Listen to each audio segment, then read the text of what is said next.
अस्सलाम वालेकुम वरहमतुल्लाहि वबरकातुहू। दोस्तों, मैं सजाद अहमद काजी एक बार फिर आपकी खिदमत में हाज़िर हूँ।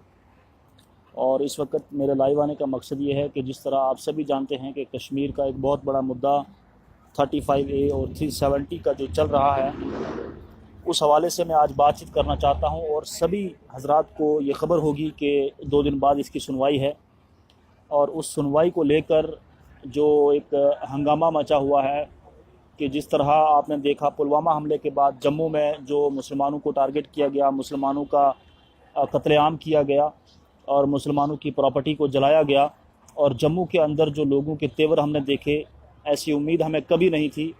लेकिन मैं जम्मू के उन लोगों से अपील कर देना चाहता हूं कि जो ये कहते हैं कि जम्मू के लोग अमन पसंद हैं, उनकी अमन पसंदगी कितनी है वो इन्होंने इस बार ज़ाहिर कर दी। और कश्मीर में जो हालात हैं, जिस तरह आज की जो ख़बर हमने सुनी कि कश्मीर में 100 बटालियंस पैरामिलिट्री की नई वहाँ पर तैनात की गई हैं, मैं हुकूमत हिंदुस्तान से ये कह देना चाहता हूँ कि इस तरह आप कश्मीरियों को दबा नहीं सकते, कश्मीरियों को मार नहीं सकते। अगर आपको कश्मीर से मोहब्बत है, कश्मीर की सरज़मीन से अगर आपको मोहब्बत है, तो आपको कश्मीरियों से भी मोहब्बत करनी होगी। और नरेंद्र मोदी हिंदुस्तान के वज़ीर आज़म जब कश्मीर आए थे पिछले अरसे, तो मुझे ये नहीं समझ आई कि वो डल लेक में जाकर किसको हाथ हिला रहे थे। वहाँ पर या तो पहाड़ हैं या फिर जिन्नात हैं। पब्लिक तो मुझे वहाँ पर कोई नज़र नहीं आई कि जिसको वो हाथ हिलाकर क्या इशारा कर रहे थे।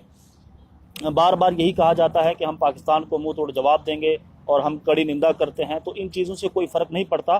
कश्मीर का मसला बहुत बड़ा मसला है। यूनाइटेड नेशन में इसकी जो करारदाद मौजूद है, या जितने भी मसाइल हैं, उनको हिंदुस्तान हुकूमत को समझना पड़ेगा और इस चीज़ का फ़ैसला करना पड़ेगा। तभी कश्मीर सेव हो पाएगा और कश्मीर का मुसलमान जो है उसका कत्लेआम बंद होगा।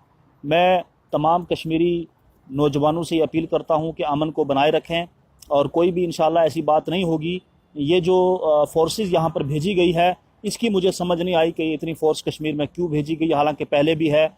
और जो पुलवामा हमला हुआ उसको लेकर जम्मू कश्मीर में जो हालात पैदा हुए और कश्मीरी बच्चों को जगह जगह मारा गया, टारगेट किया गया, कश्मीरी लोगों की जहाँ पर मार्केटें थी उनको तबाह बर्बाद किया गया, और ख़ास तौर से जो 35 और 370 का मसला है, उस हवाले से मैं बात करना चाहता था।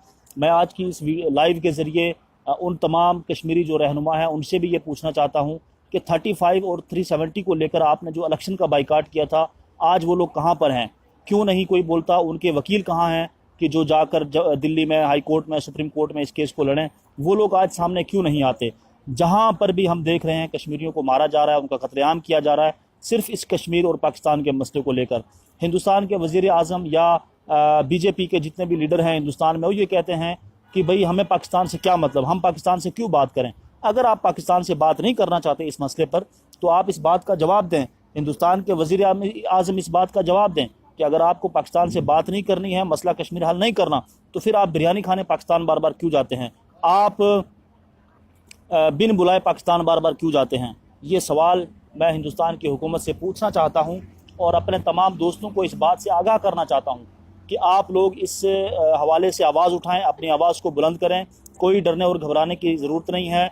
अल्लाह रब्बुल इज़्ज़त हमारे साथ है। और जिस तरह के हालात इस वक्त रियासत में पैदा किए जा रहे हैं, मेंढर में आप देख लें कि कितना जुल्म किया गया। मेंढर में वहाँ पर लोगों की दुकानें जलाई गई, मारधाड़ की गई। ये बड़े अफसोस की बात है। और मैं जितने भी जम्मू कश्मीर की लीडरशिप है, जितने भी मुसलमान लीडर हैं, उनसे मैं ये बात कहना चाहता हूँ कि खुदारा अपने ज़मीर को झंझोड़ो, और इन जो मज़लूम लोग हैं इनकी हिमायत में आप लोगों को खड़ा होना चाहिए। यहाँ के जो लीडरशिप है उसने हमेशा जो है गंदी सियासत की, गंदी राजनीति की, जिसका ये सारा नतीजा है कि आज मुसलमान जो है वो जम्मू कश्मीर में पीस रहा है, मर रहा है, और जो जालिम है वो उनके ऊपर मुसल्लत हो रहे हैं। हमारे हुक्मरान कहाँ सोए हुए हैं? और मैं महबूबा मुफ्ती को ये बात पूछना चाहता हूँ कि आपकी पॉलिसी कहाँ गई? आपका अलायंस कहाँ गया? आपने उस वक्त जो वादे किए थे वो कहाँ गए? इसी तरह जितने भी कश्मीर के रहनुमा हैं, चाहे वो डॉक्टर फारूक अब्दुल्ला हो, गुलाम नबी आज़ाद साहब हो, जितने भी लोग हैं, उनसे मैं ये सवाल पूछना चाहता हूँ कि आप लोग क्यों खामोश हैं, और क्यों कश्मीर के मुसलमानों को आप कत्लेआम करवाना चाहते हैं? पिछले दिनों में आपने देखा डॉक्टर शाह फैसल जो फार्मर IAS हैं, ऑफिसर रहे हैं, वो दिल्ली में गए और दिल्ली में एक होटल में उनका इंटरव्यू मीडिया ले रही थी, लेकिन मोदी हुकूमत को ये चीज़ बर्दाश्त नहीं हुई, क्योंकि वो मोदी हुकूमत की पोल खोल रहे थे और फ़ौरन वहाँ पर کچھ اپنے گنڈے بھیج کر ان کا جو انٹرویو تھا اس کو بند کروا دیا گیا۔ یہ ساری چیزیں جب ہمارے سامنے آتی ہیں تو پھر سوال کھڑا کرنا لازمی ہوتا ہے۔ اور جموں کے اندر جس طرح مسلمانوں کو ٹارگٹ کیا گیا، یا پورے ہندوستان میں اگر میں بات کروں تو کشمیریوں کو مارا جا رہا ہے، ان کو بھگایا جا رہا ہے وہاں سے، تو اس سے یہ چیز ہندوستان کی حکومت نے ثابت کر دی کہ کشمیر جو ہے وہ ہندوستان کا حصہ نہیں ہے، اور کشمیریوں کو جو ہے وہ یہاں سے مار کر نکال رہے ہیں۔ حالانکہ کشمیریوں سے اگر آپ صحیح بات کریں گے، پوچھیں گے، تو کوئی کشمیری کبھی اس چیز کا انکار نہیں کرتا۔ کشمیری کہتے ہیں کہ بھئی ہم ہندوستان کے ساتھ رہنے کے لیے تیار ہیں، لیکن جب ان کے اوپر تشدد کیا جاتا ہے، ان کو مارا جاتا ہے، ان کو تنگ کیا جاتا ہے، تو ظاہر سی بات ہے انسان ہڑتال کرتا ہے، پروٹیسٹ کرتا ہے۔ تو میں حکومت ہندوستان سے یہ کہنا چاہوں گا کہ آپ اس چیز کا کوئی فیصلہ کریں، یونائٹڈ نیشن سے بات کریں، جو کشمیر کے حوالے سے قراردادیں ہیں ان کو آپ پڑھیں۔